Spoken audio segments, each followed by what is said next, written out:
So in terms of safety ratings, there's I think a whole number of different safety rating systems out there. I think the three most prominent, at least here in the US, that you see are DOT, Snell, and ECE. And just to quickly break these down, I mean, DOT is sort of the common denominator. In order to ride with a helmet on the highway in the US, minimally you have to have a DOT, which is Department of Transportation, rated helmet. And that's sort of the minimum. My G-Max was a DOT rated helmet.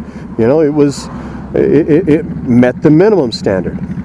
Now there's another standard. Now this is a separate nonprofit organization called Snell. It's actually the Snell Memorial Foundation, and a separate nonprofit. And what they do is they take helmets and they test them in their lab. So in order to get a DOT rating, the companies, the actual helmet manufacturers, agree to do their own testing on site, sort of like a minimum DOT standard testing. Snell, this is what attracts me to Snell, is that Snell actually will take the helmets into their lab and test them there. So there's a little bit more independence. To me, it feels like there's like a separate third party, a separate third set of eyes that are looking at this helmet independently. That to me gives me a little bit more sense of confidence. But the other organization that rates helmets is the ECE standard, and this is the what is it? Something like the Economic Council for Europe, and I think it's a United Nations body that oversees that rating system. Now that by far, ECE is the standard that most of the world uses. Certainly obviously in Europe, but most of the world uses that ECE standard. And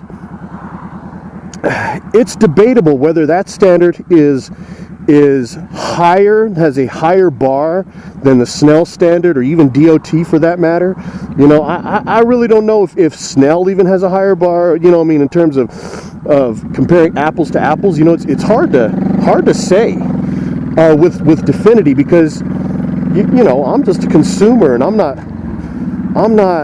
going to the different rating laboratories and watching them and saying, yeah, this one seems a little more rigorous and this one seems a little more rigorous over here. I don't know.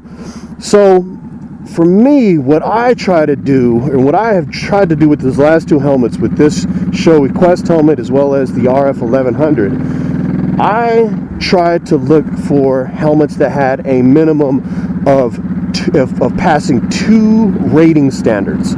And for this helmet is DOT rated, and again, all helmets in the US, unless they're a novelty helmet, which are ridiculous in my eyes, unless it's a novelty helmet, have to have at least a DOT rating.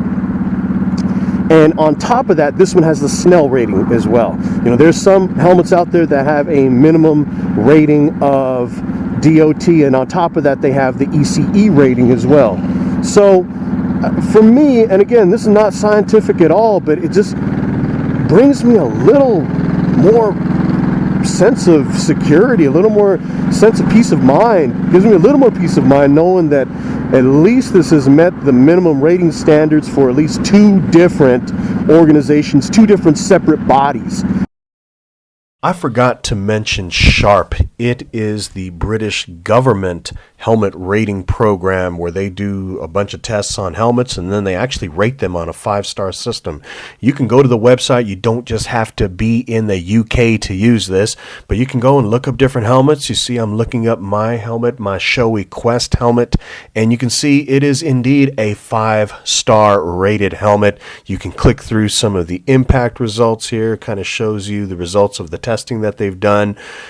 There's some general information here about the helmet. You can see on the right-hand side, there are some couple of videos, a guide to fitting your helmet. There is another short video that shows you how they go about doing their tests on helmets. But just another resource. Again, you don't have to be in the UK to use this. Just go to the website. Again, I'll put the link down in the notes section. But as we're looking for good helmets, just another good resource to have. Check it out, Sharp.